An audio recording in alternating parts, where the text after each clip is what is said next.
अस्सलाम वालेकुम नाजरीन, मैं हूं ईशा शब्बीर और आप देख रहे हैं अदल न्यूज़। जैसा कि आप सब जानते हैं कि पाकिस्तान भर में सेनेट इलेक्शन की धूमें अरूज पर हैं। सियासतदान, अदाकार, फ़नकार हर कोई सेनेट इलेक्शन के बारे में बात कर रहा है कि क्या इस दफ़ा कौन जीतेगा, क्या होगा, ब्ला ब्ला ब्ला। तो चलिए हम ना जाके अपनी नाजरीन, अपनी पाकिस्तानी अवाम को देखते हैं कि उनको सेनेट इलेक्शन में कोई दिलचस्पी है या नहीं, किस पार्टी को वो सपोर्ट कर रहे हैं और क्या उनके तासुरात हैं सेनेट इलेक्शंस के बारे में। आइए चलते हैं, हम अपनी पाकिस्तानी अवाम के रिव्यूज़ लेते हैं कि उनको कितनी दिलचस्पी है सेनेट इलेक्शन में और वो किस पार्टी को सपोर्ट कर रहे हैं। चलिए चलते हैं।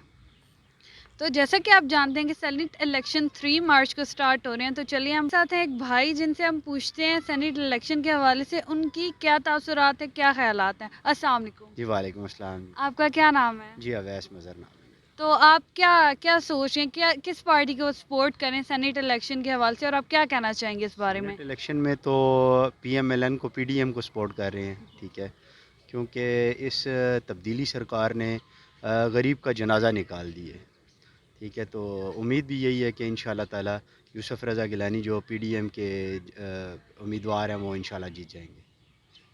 Okay, thank you. तो ये तो वोट गया पीडीएम की तरफ। आइए हम वो लोगों से पूछते हैं। Thank you so much.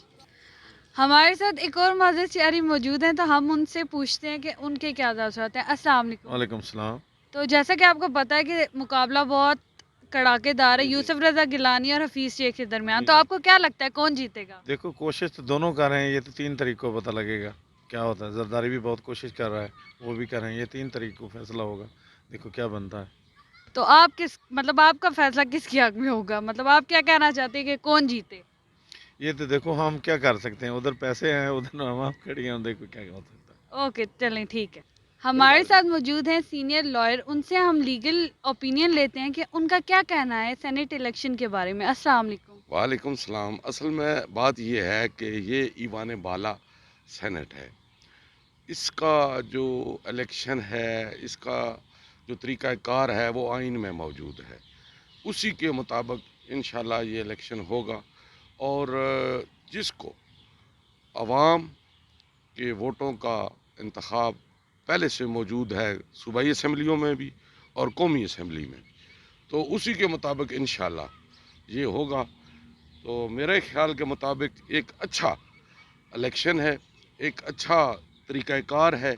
उसी तरीक़ाकार के अंदर रह के जिसे अवाम ने मुंतखब किया हुआ है, अल्लाह करे उसी की वोटों से वो मुंतखब हो। ठीक है, तो आप किसका सपोर्ट कर रहे हैं? हाँ बेटा, मैं बुनियादी तौर पे पाकिस्तान पीपल्स पार्टी से तल्लक रखता हूँ। तो जब बीवी शहीद हुई तो मैंने सियासत छोड़ दी, लेकिन मेरी दुआएं हैं कि अल्लाह करे यूसुफ रज़ा गिलानी कामयाब हो। हमारे साथ यंगस्टर्स मौजूद हैं, चले हम उन यंगस्टर से बात करते हैं कि उनकी क्या राय है सेनेट इलेक्शन के हवाले से। अस्सलाम वालेकुम। जी, वालेकुम सलाम। अकेले आए हैं? जी, मेरे साथ भाई हैं छोटे। चलें, अच्छा है। तो चलें आप मुझे बताएं कि आपकी क्या राय है सेनेट इलेक्शंस के हवाले से? सेनेट इलेक्शन जो है ना इस वक्त पीटीआई की जो है मजबूत है वो, जो उसकी जो कंडीशन जो है आज का हालात जो हैं उसके बेहतर हैं। जो नून लीग जो हार जाएगी, हफीज़ शेख जो है ना वो जीत जाएंगे। इस वक्त गिलानी साहब के मुकाबले में हफीज़ शेख ही है ना मेरा ख्याल, जी जी। तो वो उनके हालात बेहतर हैं। सेनेट में मजबूत वो जो है हालत है उनकी बेहतर है, तो वो जीत जाएंगे इंशाल्लाह। पीटीआई के जो है कैंडिडेट वो जीत जाएंगे। चलें जी, हमें एक पीटीआई का सपोर्टर भी मिल चुका है, एक नून लीग का भी मिल चुका है। थैंक यू सो जी, मच। Thank you. हमारे साथ मौजूद हैं एक सीनियर सहाफ़ी शरियार खान। आइए हम उनसे उनकी राय जानते हैं कि मीडिया पर्सन्स का क्या राय है सेनेट इलेक्शंस के हवाले से। अस्सलाम वालेकुम। वालेकुम अस्सलाम। बहुत खुशी हुई सर आपको देख के। बहुत शुक्रिया आपका। तो आपका क्या राय है सेनेट इलेक्शंस के हवाले से, आप क्या कहना चाहेंगे? देखिए थोड़ा-सा इस वक़्त बड़ा जब से ये यूसुफ रज़ा गिलानी साहब आए हैं उसमें इस्लामाबाद की सीट के लिए, उस वक़्त से मुकाबला ज़रा सख्त बन गया और अब वज़ीर-ए-आज़म इस हद तक मजबूर हो गए हैं कि वो एमएनएज़ को अपने पास बुला रहे हैं, उनको पार्टी जो तरक्याती फ़ंड्स हैं जिसकी वो मुखालफत करते रहे हैं अपनी दौरे अपोज़िशन में, आज वो अपने एमएनएज़ को वो फ़ंड्स देने पे तैयार हो गए हैं। 50-50 करोड़ रुपए के तरक्याती फ़ंड्स दिए जा रहे हैं। हफीज़ शेख साहब जो अपने एमएनएज़ क्या सीनियर वज़ीरों के फ़ोन नहीं सुनते थे, वो आजकल एमएनएज़ के घरों में जा रहे हैं, उनको मना रहे हैं। एमक्यूएम इनसे नाराज़ हुई भी है। जीडीए साथ है लेकिन उनके लोग भी पता नहीं कि वोट किसको देंगे। इस वक्त मुकाबला बड़ा जो इस्लामाबाद की सीट है वो इसलिए स्पेसिफ़िकली उसका ज़िक्र कर रहा हूँ कि इनके पास वोट कम है अपोजिशन के पास, और हुकूमत के पास बज़ाहिर नंबर्स पूरे हैं, लेकिन जब इलेक्शन होगा तो उसमें क्योंकि सीक्रेट बैलेट का ऑप्शन दे दिया सुप्रीम कोर्ट ने, और अब ये हुकूमत इसीलिए घबराई हुई थी, और ये इसीलिए सुप्रीम कोर्ट गए थे सदारती रेफरेंस एक लेकर। ये लोग सुप्रीम कोर्ट गए थे, सुप्रीम कोर्ट ने ये फैसला किया कि आइन का आर्टिकल 226 जो है उसी के तहत अब सेनेट के इलेक्शंस होंगे। लेकिन एक साथ में उन्होंने एक शर्त रखी कि इलेक्शन कमीशन ऐसा इंतज़ाम करे कि वोट को बाद में चेक किया जा सके, डिजिटलाइज किया जाए, लेकिन वो फौरी तौर पर मुमकिन नहीं है। सेनेट का इलेक्शन सर पे खड़ा हुआ है, इसलिए जो इस वक्त पीटीआई की जो कह लें कि इस वक्त पोजीशन है वो डामाडोल दिखाई दे रही है। और इस वक्त सेनेट का इलेक्शन कुछ भी हो सकता है उसमें। जो जहाँ पे पंजाब में चौधरी परवेज़ इलाही ने अच्छा काम किया और उन्होंने बिठा के इनके जो सेनेटर्स थे वो मुंतखब करवा दिए हैं, बिला मुकाबला मुंतखब हो गए, वहाँ पर ना पैसा चला ना कोई और हुआ। अगर हुकूमत भी चाहती यहाँ पर अपोजिशन से एक तरीके से बात की जा सकती थी, लेकिन वो मुसलसल एक नारा ये लगाते हैं कि एनआरओ नहीं दूंगा, एनआरओ नहीं दूंगा।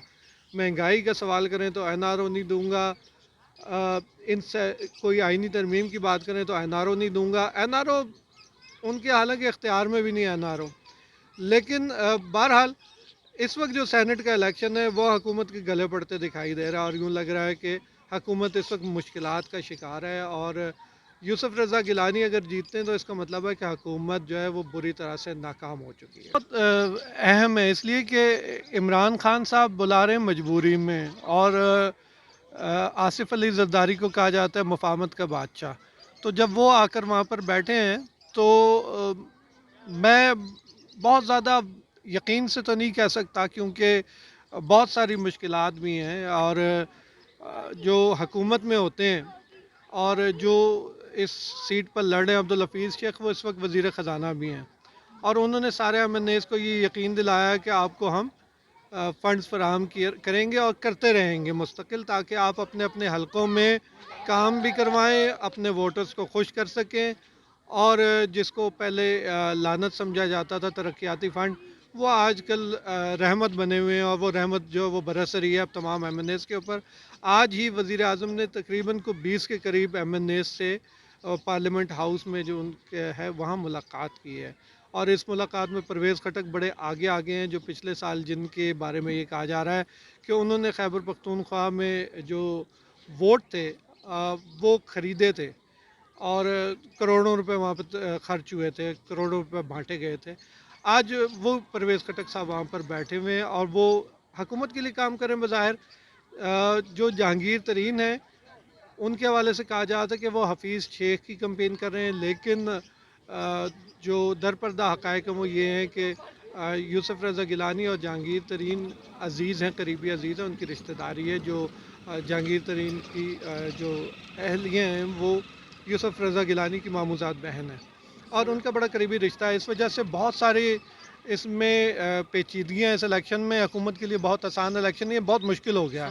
गए हैं जहांगीर तरीन मुख्तलिफ़ शहरों में गए हैं, मुख्तलिफ़ लोगों से जाकर उन्होंने कहा है कि मैं कह रहा हूँ कि अब्दुल हफीज़ शेख को वोट दें, लेकिन कैमरे पर आकर कहना और पस्से पर्दा जो बात होनी है वो बड़ी मुख्तलिफ होगी, और जब वोट खुलेंगे तब पता लगेगा उन्होंने किसके लिए वोट मांगे थे। लोग इस हद तक नाराज़ हैं कि वो ये कहते हैं कि वज़ीर आज़म तो दूर की बात, इनके जो वज़ीर हैं वो भी फ़ोन नहीं उठाते, जब हम उनको फ़ोन करते हैं फ़ोन नहीं उठाते। बहुत सारे एमएनएज़ आज उन्होंने वज़ीर आज़म से ये शिकवा भी किया कि आपको आज हमारी याद आ रही है जब आपके सेनेट इलेक्शन सर पर आ गए हैं। इसी तरह एमपीएज़ ने भी यही पैगाम दिया था, जिसके बाद जो है पंजाब में इन्होंने एक रास्ता निकाल लिया, लेकिन खैबर पख्तूनख्वा में और इधर इनको बड़ी मुश्किलात का सामना करना पड़ेगा। बहुत सारे लोग नाराज़ हैं, एमक्यूएम स्पेशली इनके साथ इस वक्त नाराज़ है। बलूचिस्तान में वो पोजीशन नहीं है जो पहले थी इनके पास, इस वक्त बलूचिस्तान में भी नाराज़गियाँ बहुत ज़्यादा हैं।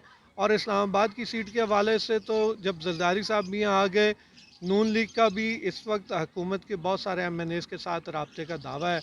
तो देखें पोजीशन इस वक्त जो लग रही है बज़ाहिर जो सामने नज़र आ रहा है कि वो अपोजिशन की मजबूत है। हमजा शहबाज की जो ज़मानती हैं वो भी खातून अव्वल के बड़े करीबी अजीज़ हैं जिन्होंने ज़मानत दी है उनकी, तो वो इनके लिए बड़ा मुश्किल इस वक्त सूरत हाल ये है कि जो अपोजिशन के एमएनएज हैं उनके लिए तो ये आखिरी ऑप्शन है, और उनको पता है कि हुकूमत ने उनको कुछ नहीं देना, और अगर वो खुलकर हुकूमत का साथ देंगे अगर अपोजिशन के लोग, तो वो उनकी जो रुकनीत है वो भी चली जाएगी, फ्लोर क्रॉसिंग वो नहीं कर सकेंगे। तो इसलिए हुकूमत इस वक्त मुश्किल में, अपोजिशन के पास कुछ खोने के लिए नहीं है, वो तो ऑलरेडी अपोजिशन में है।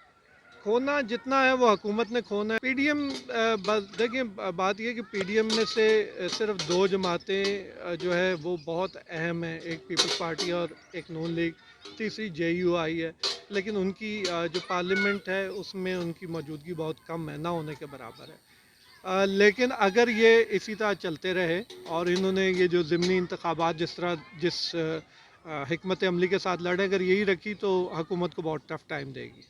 बहुत शुक्रिया आपका सर, बहुत अच्छा। मौजूद थे शहरयार खान जो कि इस्लामाबाद प्रेस क्लब के साबिक सदर थे।